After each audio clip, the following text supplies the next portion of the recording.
நீதிமன்றங்கள் sensitive matter எடுக்கும்போது ரொம்ப நிதானம் அவசியம் அப்படின்னு சொல்லிட்டு சபரிமலை பந்தளம் தரப்பிலிருந்து ஆஜரான வழக்கறிஞர் நீதிமன்றத்தில் இதை பந்தளம் தரப்பிலிருந்து இந்த வழக்கு இந்த வழக்குரையை எடுத்து வச்சிருக்காரு.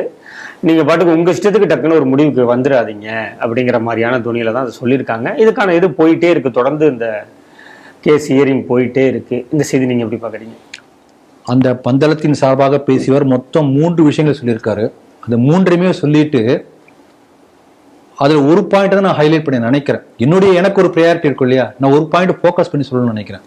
முதல்ல என்ன சொல்லியிருக்காருன்னா, நீதிமன்றங்களுக்கு நிதானம் தேவை, முதல் அப்சர்வேஷன். செகண்ட் என்னன்னா, இந்த வழக்கு தொடர்ந்தவரே சபரிமலை பக்தர் அல்ல. ரொம்ப வேலிட் பாயிண்ட், இதுதான் முக்கியமான பாயிண்ட் நான் சொல்ல வருது. மூணாவது, ஒரு சடங்கு மதத்தின் பகுதியா என்று ஆராய வேண்டிய அவசியம் நீதிமன்றத்துக்கு இல்லை. இப்ப இந்த கோயில ஒரு சடங்கு இருக்குன்னா, அந்த சடங்கு இந்த கோயிலை பின்பற்ற வேண்டுமா வேண்டாம் என்று முடிவு பண்ணக்கூடிய கடமை, அந்த பொறுப்பு நீதிமன்றத்துக்கு கிடையாது. கோவிலும் அந்த பக்தர்கள் சார்ந்தது. ஆமா. இப்ப ஞானஸ்நானம் பண்ணும்போது எதுக்கு அப்பம் வைக்கணும், அது என்ன பள்ளியில படாம ஏன் முழுகணும் என்று ஆராய வேண்டிய அவசியம் நீதிமன்றத்துக்கு இல்லை என்பது எந்த அளவுக்கு உண்மையோ அதே அளவுக்கு உண்மை இங்கேயும் இருக்கு. அதாவது அர்த்தம். நான் அப்படிதான் பாக்குறேன். ஆகவே இந்த 3 சொல்லியிருக்கார்.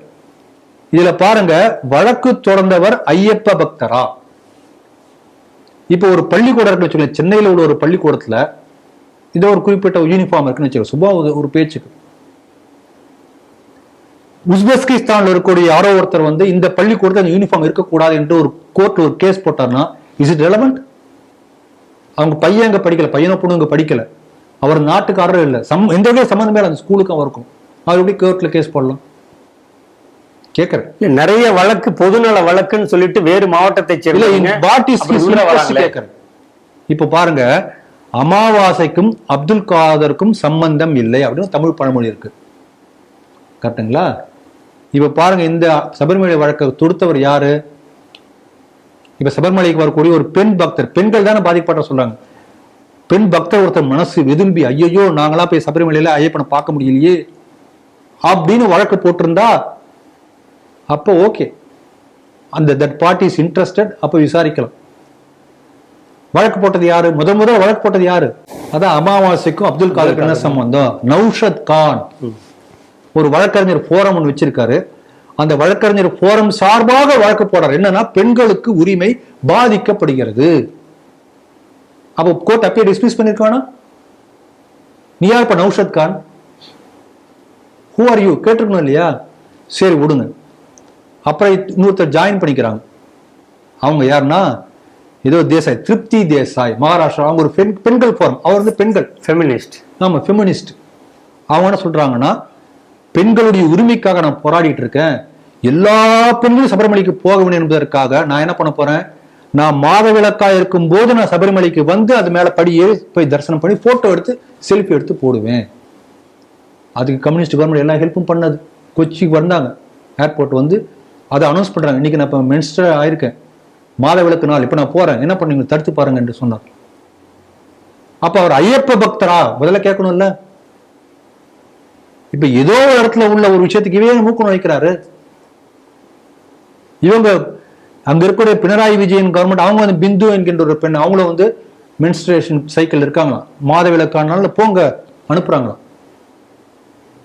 அப்ப எப்படி ஒரு மத நம்பிக்கையில் நீங்க போய் உள்ள நுழைய முடியும்? இப்ப பாத்தீங்கன்னா பல கோயில்கள் பல நடைமுறைகள் இருக்கும்.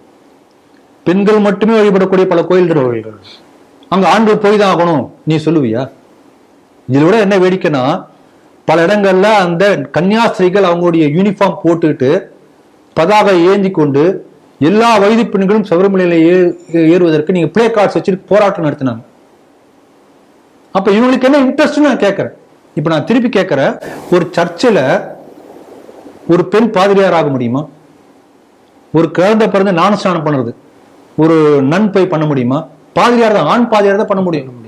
கல்யாணம் சடங்கு நடக்குது, ஒரு கன்னியாஸ்திரி போய் பண்ண முடியுமா? ஆண் பாதிரியார் தான் பண்ண முடியும்.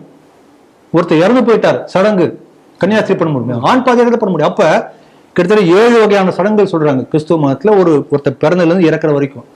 அந்த 7 வகையான சடங்குகளையும் ஒரு ஆண் பாதிரியார் மட்டுமே செய்ய முடியும்.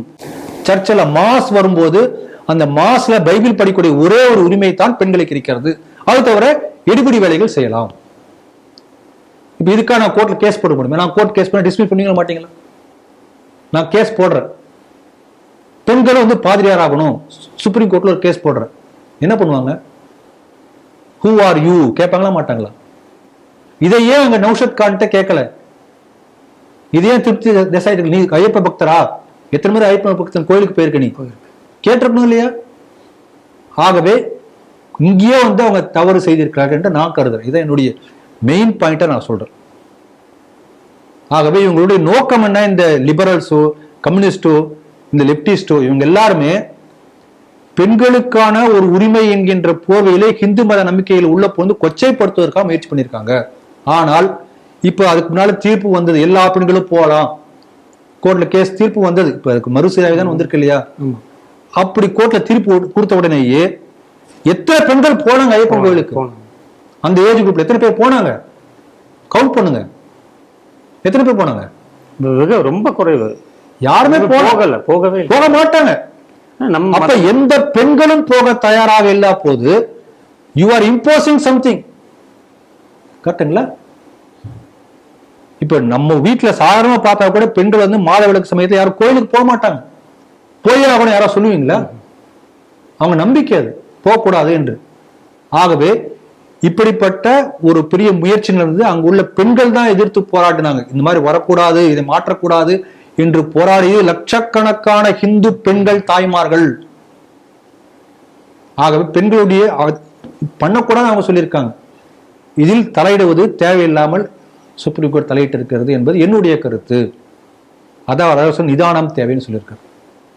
அப்புறம் கடைசியா வந்து ஒரு விஷயம் என்ன சொல்றாங்கன்னா, கோர்ட் வந்து எப்ப தலையிட முடியும்னா constitutional intervention if there is an evil in the society. ஒரு மத சடங்கோ அல்லது ஏதோ ஒரு பழக்க வழக்கமோ மூட நம்பிக்கைன்னு வச்சுக்கலாமே பேர், அது சமுதாயத்தில் ஒரு தீங்கு விளைவிப்பதாக அந்த சடங்கோ சம்பிரதாயமோ அந்த பழக்கமோ இருந்தால் மட்டுமே நீதிமன்றம் தலையிட முடியும். சட்டத்தின் அடிப்படையில். இப்ப அந்த இந்து மதத்தில் நம்பிக்கையுள்ள அந்த சபரிமலை பெண்கள் வந்து அவங்க போயிட்டு இருக்காங்க. யாரும் நீ கோர்ட்டு போகணும்னு சொன்ன பிறகு யாரும் போகல. கரெக்டுங்களா? அப்ப it is not an evil. அவன் யாரும் சொல்லலையே. The party concern is not complaining. யாரோ ஒருத்தர் கம்ப்ளைண்ட் பண்றான். அப்போ கோர்ட் இதை தலையிடவே முடியாது என்பதுதான் இதன் மூலம் தெளிவாகிறது. இருந்தாலும் மறுசீராய்வு மனு வந்திருக்கிறது. பார்ப்போம், பெரிய வழக்காக நடந்து கொண்டிருக்கிறது, என்ன நடக்கின்றது என்று பார்ப்போம். ஆனால் மிக தெளிவாக இந்த கருத்துக்களை சொன்ன அந்த பந்தளம் அந்த வழக்கறிஞரை பாராட்டுகிறேன், வணங்குகிறேன்.